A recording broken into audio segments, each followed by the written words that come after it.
이 채널은 여러분 개개인의 감상을 절대적으로 존중합니다. 제가 작품을 어떻게 보았건 여러분의 감상은 그 자체로 존중받아야 하며, 이것은 정해진 답을 논하는 오답 노트가 아니라 많고 많은 감상 중 하나일 뿐이라는 점 참고하세요.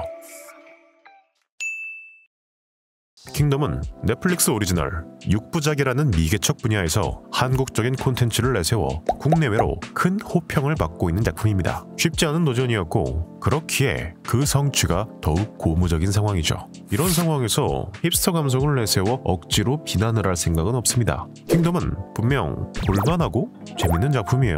비주얼, 분장, 배우들의 호연 모두 좋았습니다.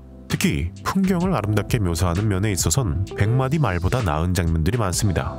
하지만 각본만 놓고 보자면 김은희 작가의 작품으로선 솔직히 아쉬운 점이 더 많았습니다. 굳이 비유하자면 박찬욱 감독이 베테랑을 찍어온 느낌?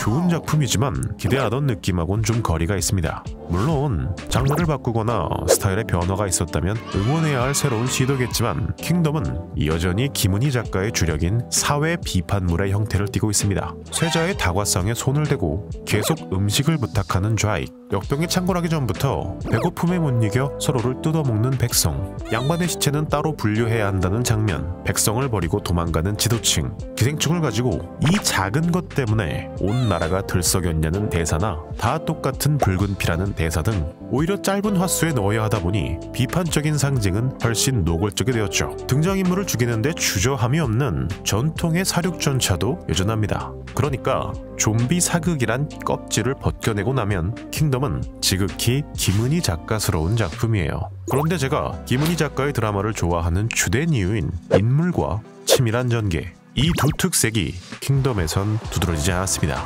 킹덤에서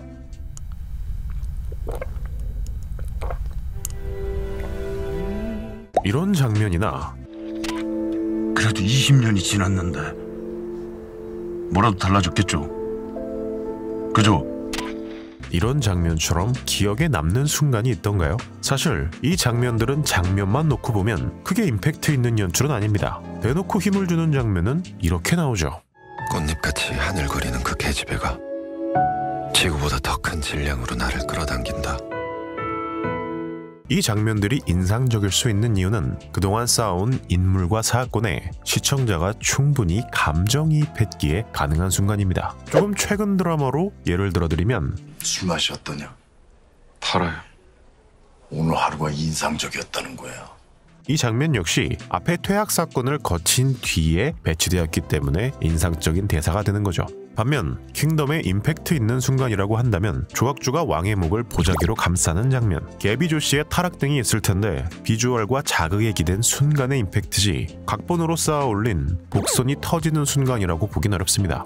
왜 그런가 하면 킹덤은 캐릭터 형성에 시간을 쏟지 않기 때문입니다.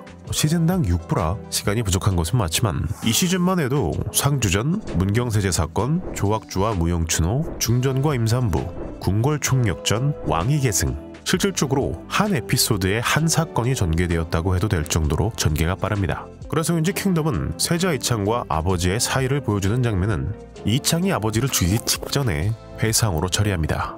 무영과의 과거사 역시 짧게 회상으로 등장할 뿐이죠. 이미 배신하여 사망한 인물과 군신의 관계를 다지는 장면은 애절함을 배가시키는 가성비 좋은 연출이지만 감정선의 절정에 해당하는 순간조차 이렇게 끝난다는 건 많이 아쉽습니다. 단순히 감정신이 적었다면 그건 몰입의 문제일 뿐이지만 인물의 동기, 행동 원리 또한 생략된 곳이 많습니다. 결과적으로 주제나 문체의 특색은 뚜렷하나 구성면에서 작품의 주제의식이 잘 전달되었는가 개인적으로 조금 회의적입니다. 정치극 더하기 유혈 사태로 킹덤과 가장 많이 비교되는 왕자의 게임과의 차이가 여기서 발생합니다. 감정이입에 있어 시간은 최고의 사기템이라 시즌 후반부에 가면 호도또 명장면을 만들 정도가 되니 왕자의 게임 시즌 1만으로 예를 들어봅시다. 킹덤 시즌 1, 2 분량이면 12화니 왕자의 게임보다 2편 정도 여유가 있습니다. 원작의 존재, 제작비의 차이가 있으니 비주얼, 연출은 제외하고 단순 각본만으로 이야기를 하겠습니다. 우리가 왕자의 게임에 열광한 것은 단순히 많이 죽어서가 아닙니다. 왕자의 게임 시즌 1 스포가 있으니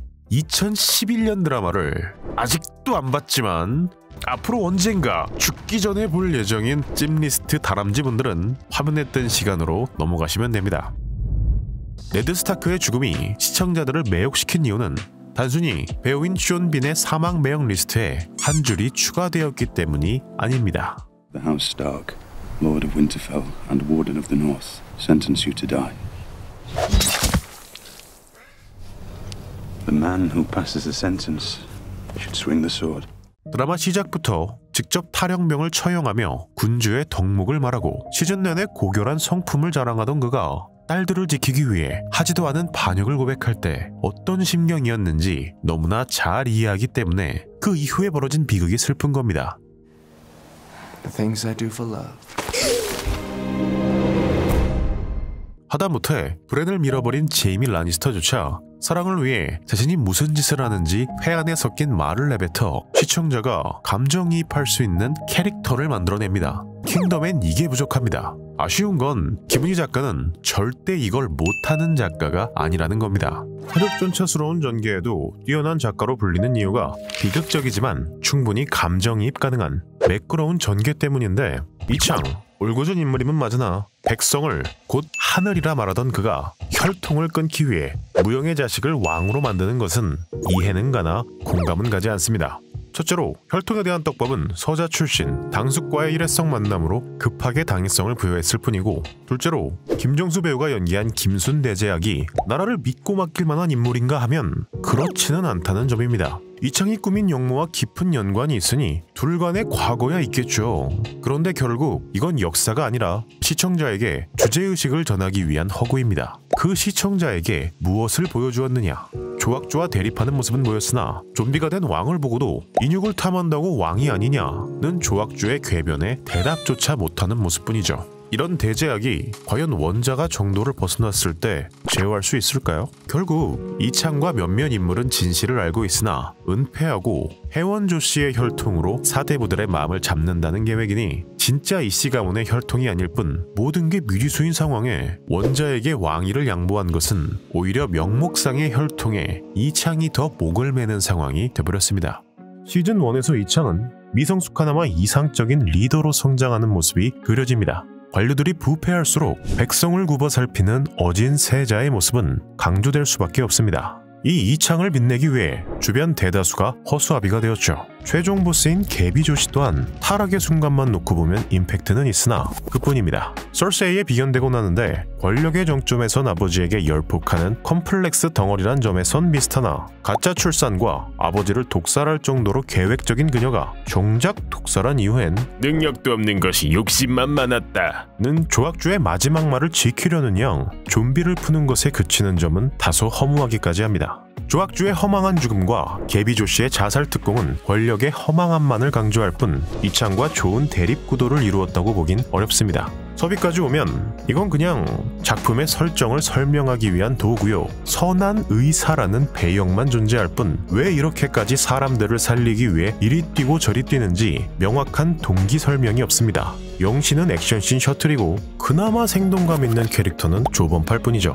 조범팔조차 인물 묘사에 공을 들였다기보단 감초 캐릭터 특유의 웃음으로 얻은 호감으로 개연성을 메우는 것에 아깝습니다. 그런데 이런 희생을 통해 빚어올린 이창이란 인물이 이 피든 저 피든 다 똑같은 피다 라는 메시지 하나만을 위해 갑자기 왕위를 포기한다? 왕위를 포기하는 것 자체엔 문제가 없습니다. 그에 걸맞는 설명이 있어야죠. 시즌 초반부엔 다소 권위적인 모습을 보였고 비록 실패하였으나 이창이 반역을 꾀한 것도 사실입니다. 살고 싶어서 그랬다 하였으나 결국은 본인의 무의식 속에 혈통과 권위에 대한 집착이 있었음을, 그리고 이 생사초의 난을 겪으며 그것이 얼마나 허망한 것임을 깨달았는지 이런 작은 장치들만 있었어도 훨씬 매력적인 이야기가 나올 수 있었으리라 봅니다. 킹덤에 그런 것이 있는가 하면 아쉽게도 그렇지 못하죠. 그런 메시지들이 곳곳에 있으나 이창과는 동떨어진 장소에서 이창이 알 수 없게 이루어지니 마지막의 선택은 주제의식은 전했을 때 전달력은 없었다고 생각합니다. 그러니까 같은 말을 해도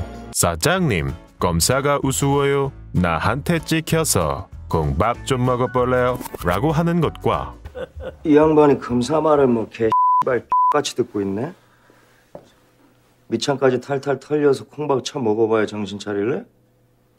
이렇게 말하는 건 천지 차이입니다.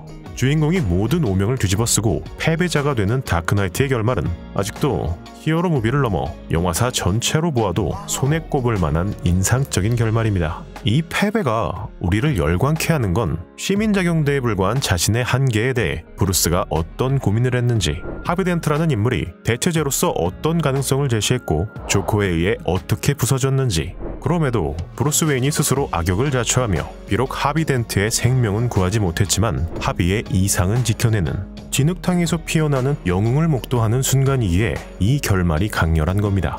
고담 시민들은 몰라도 관객은 이 전말을 모두 알고 있기에 짜릿한 것이고, 어차피 허구의 이야기에서 고담 시민이 뭐가 중요하겠습니까? 관객이 중요한 거죠.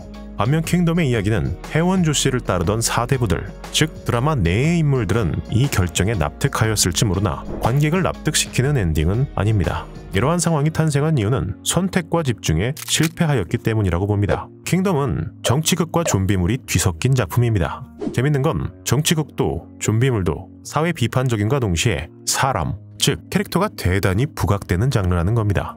잘 만든 정치극엔 절대 주인공만 빛나지 않습니다. 보통 주인공의 스펙이 뛰어난 거로 정적 혹은 그에 준하는 사건들이 이 주인공, 나아가 관객을 긴장시킬 만큼 탄탄해야 합니다. 이 탄탄한 정적 혹은 사건들을 헤쳐나가며 주인공의 인물됨이 드러나고 그 과정을 통해 겪는 감정이입은 강렬하기 때문에 다소 악독한 인물상이라 한들 잘 만든 정치극은 대단한 인기를 누립니다. 좀비물 또한 좀비의 디테일, 설정만으론 좋은 작품으로 불리지 않습니다. 왜 워킹데드에서 좀비의 설정은 거의 발전이 없는데 반해 인간관계만큼은 거미줄같이 얽히고 설킨 막장 드라마가 되었을까요? 결국 좀비는 재료에 불과하고 이 좀비를 이용해 무너진 사회에서 드러나는 다양한 인간 군상이 핵심이기 때문입니다. 킹덤은 너무 바빴습니다.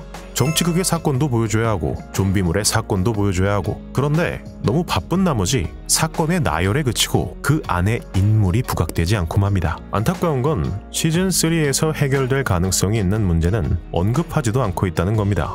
예를 들어 기생충들은 물속에 들어가기만 해도 통제력을 잃고 고온을 싫어해 낮에는 활동도 하지 않는데 어떻게 끓는 물속에 들어갔을 땐 변형을 일으켜 더 강해지는가? 이에 대해선 시즌 마지막에 서비도 언급하고 지나가죠. 이런 설정들은 시즌3에서 설명을 통해 얼마든지 해소될 수 있을 겁니다. 하지만 이야기의 설거움은 기존 인물들의 이야기도 제대로 봉합되지 않았는데 시즌 피날레는 더 큰 배경과 새 인물, 그것도 전지현이라는 대형 스타의 등장으로 끝이 납니다. 전지현의 이미지에 딱 맞는 배역이라고 하니 이 미스터리한 인물은 결국 착한 사람이고 아군에 합류하는 여전사가 되겠죠. 그리고 캐스팅 비용을 생각하면 전지현과 그에 관련된 사건에 주인공 일행이 얽혀 들어가는 것이 주요 전개가 될 확률이 높습니다. 결국 더 많은 사건으로 진행될 뿐 시즌 1, 2에서 실패한 인물상 전달이 3편에서 될 확률은 낮습니다. 무엇보다 킹덤은 이미 성공한 드라마니 굳이 모험을 할 필요는 없겠죠. 처음에도 말했다시피 해외에서도 호평일색에 국내에서도 좋은 반응을 얻고 있는 작품에 굳이 찬물을 끼얹고 싶은 생각은 없습니다.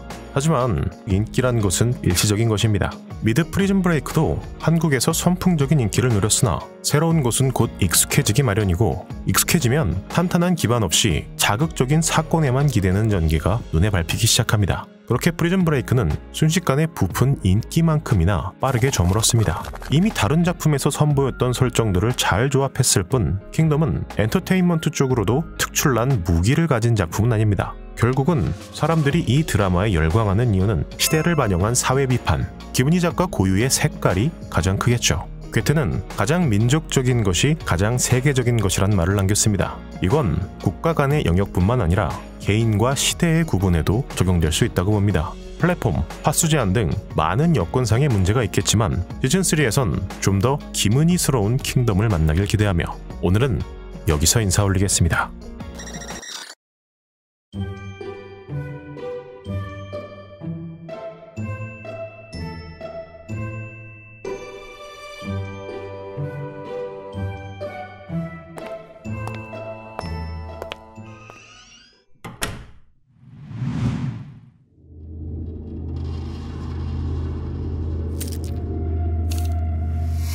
여러분의 매일이 평안하시길. 마치며 듀나였습니다.